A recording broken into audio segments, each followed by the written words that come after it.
السلام علیکم ورحمۃ اللہ وبرکاتہ۔ الحمد للہ وحدہ والصلاة والسلام علی من لا نبی بعدہ، اما بعد۔ حضرات محترم ناظرین کرام،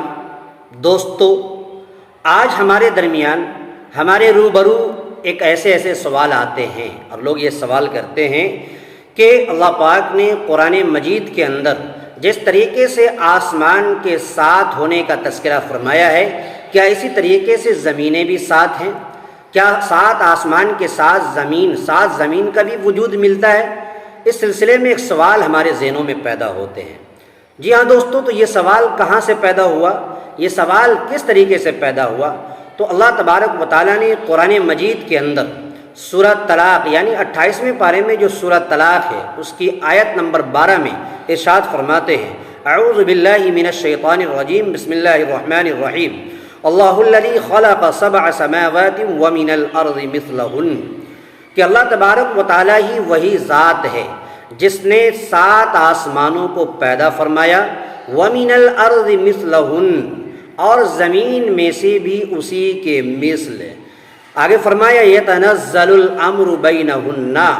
اور زمین اور آسمان کے درمیان اللہ کا امر نازل ہوتا ہے، اللہ کا حکم نازل ہوتا ہے، لِتَعْلَمُوا أَنَّ اللَّهَ عَلَىٰ كُلِّ شَيْءٍ قَدِيرٌ، کہ تاکہ تم جان سکو کہ بلا شبہ اللہ تبارک و تعالی ہر چیز کے اوپر قادر ہے، وَأَنَّ اللَّهَ قَدْ أَحَاطَ بِكُلِّ شَيْءٍ عِلْمًا، اور بے شک اللہ تبارک و تعالی اپنے علم کے ساتھ ہر ایک چیز کو محیط ہے، گھیرے میں لے رکھا ہے۔ یہ آیت کریمہ جب ہمارے درمیان آئی اور جب ہمارے ذہنوں کے اندر اس کا ترجمہ آیا تو یہ بات ہمارے ذہن میں سوال بن کر ابھرا کہ کیا اللہ نے جس طریقے سے 7 آسمان کو پیدا کیا، کیا اسی طریقے سے 7 زمینیں بھی پیدا کی؟ جی ہاں دوستو، تو یہ کنفیوز دراصل حضرت عبداللہ ابن عباس کی وہ ایک حدیث ملتی ہے اور اس آیت کی جو تفسیر ملتی ہے اس تفسیر سے کنفیوژن پیدا ہو رہا ہے۔ وہ تفسیر کیا ہے کہ ایک صحابی حضرت عبداللہ ابن عباس کے پاس گئے اور کہا کہ اے صحابی رسول، ہم کو اس آیت کریمہ یعنی سورہ طلاق کے آیت ہے، آیت نمبر 12، اس کی تفسیر بتائیے۔ تو انہوں نے کہا کہ اگر اس آیت کی تفسیر میں تمہیں بتا دوں تو تم مانو گے نہیں، اور نہیں مانو گے تو یہی جو ہے مشرک منکر ہے،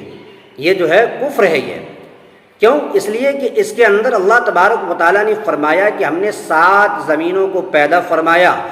7 آسمانوں کو پیدا فرمایا، اور ان 7 آسمانوں کے بیچ 7 زمینیں بھی پیدا فرمائی۔ تو جس طریقے سے اس زمین کے اوپر حضرت آدم ہے، محمد ہے، ابراہیم ہے، عیسیٰ مسیح ہے، موسیٰ ہے، اسی طریقے سے 7 زمین کے اوپر بھی محمد ہے، ابراہیم ہے، عیسیٰ مسیح ہے، موسیٰ علیہ السلام ہے، یعنی ہر زمین کے لیے الگ الگ پیغمبر ہے۔ تو اس معنی کر ہمیں یہ تسلیم کرنا ہوگا کہ نعوذ باللہ محمد رسول اللہ صلی اللہ علیہ وسلم جو ساتھ ہے، واللہ عالم بالصواب، اللہ تبارک و تعالی اس کو بہتر جانتا ہے، لیکن محمد رسول اللہ صلی اللہ علیہ وسلم ایک عالمی نبی ہے۔ اللہ تبارک و تعالی نے پوری کائنات، پوری دنیا کے لیے ان کو نبی بنا کر کے بھیجا، وما ارسلناک الا رحمۃ للعالمین، کہ ہم نے اے حضور آپ کو عالمین کے لیے، پورے عالم کے لیے رحمت بنا کر کے بھیجا۔ معلوم یہ چلا کہ پورے قرآن کے اندر جہاں جہاں پر بھی تذکرہ ہے، صرف 7 آسمان کے پیدا ہونے کا بھی تذکرہ ہے۔ جس طریقے سے سورہ سجدہ کے اندر میں بھی اللہ تبارک و تعالیٰ نے فرمایا کہ زمین ہم نے آسمان کو 6 دنوں میں پیدا فرمایا، یہ 7 آسمان ہے، یعنی پورے قرآن میں آسمانوں کا تذکرہ ہے اور وہاں پر جو ہے جمع کے صیغے کے ساتھ، لیکن پورے قرآن کے اندر زمین کا جہاں بھی تذکرہ آیا ہے وہاں پر جو ہے واحد کا صیغہ استعمال کیا گیا۔ لیکن اس آیت کریمہ کے اندر وَمِنَ الْأَرْضِ مِثْلَهُنَّ، اور زمینوں میں سے اسی کے مثل کا مطلب جو پیچھے اس آیت کے اوپر وقف کیا جو ہے عطف کیا گیا کہ جیسے ہی 7 آسمان ہیں اسی طریقے سے 7 زمینیں بھی ہے، اور ان تمام کے چیزوں کے درمیان، آسمان اور زمین کے درمیان اللہ تبارک و تعالیٰ کا امر نازل ہوتا ہے۔ اس لیے اللہ تبارک و تعالیٰ اس کی مراد بہتر جانتا ہے، اور وہ حضرت عبداللہ ابن عباس رضی اللہ تعالیٰ عنہ کی